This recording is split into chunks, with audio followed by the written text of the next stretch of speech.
Guys അങ്ങനെ Kerala Blasters സീസണിലെ 3-ാം മത്സരം പരാജയപ്പെട്ടിരിക്കുകയാണ്. ഗായ്സ് എന്താ പറയേണ്ടതെന്ന് പോലും അറിയില്ല. പണ്ടൊക്കെ ഒരു മത്സരം ബ്ലാസ്റ്റേഴ്സ് തോൽക്കുമ്പോൾ വല്ലാത്തൊരു വിഷമമായിരുന്നു. എന്നാൽ ഇപ്പോൾ അങ്ങനെയല്ല കാര്യങ്ങൾ. മാനസികമായി നമ്മൾ പ്രിപ്പയർഡ് ആണ്. ഈ സീസണിൽ ബ്ലാസ്റ്റേഴ്സിൽ നിന്നും നമ്മൾ മികച്ചൊരു പോരാട്ടമൊന്നും പ്രതീക്ഷിക്കുന്നില്ല.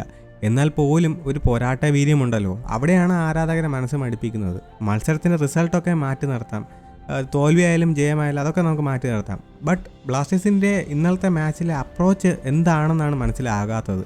എന്തിനോ വേണ്ടി ഇറങ്ങിയ ഒരു ടീം, കമ്മിറ്റ്മെൻ്റ് ഇല്ല, മെൻറ്റാലിറ്റി ഇല്ല, വ്യക്തമായൊരു ടാക്ടിക്സ് പോലും ഇല്ല. ഇതിൽ പരിശീലകൻ ഡേവിഡ് കട്ടാളയെ മാത്രമേ നമുക്ക് കുറ്റം പറയാൻ സാധിക്കില്ല. ഇന്നലത്തെ മത്സരത്തിൽ താരങ്ങളുടെ ഭാഗത്തു നിന്നും മിസ്റ്റേക്സ് ഉണ്ടായിട്ടുണ്ട്. 3 ചാൻസുകളാണ് കേരള ബ്ലാസ്റ്റേഴ്സ് ഇന്നലത്തെ ഒരു മത്സരത്തിൽ സൃഷ്ടിച്ചിട്ടുണ്ടായിരുന്നത്.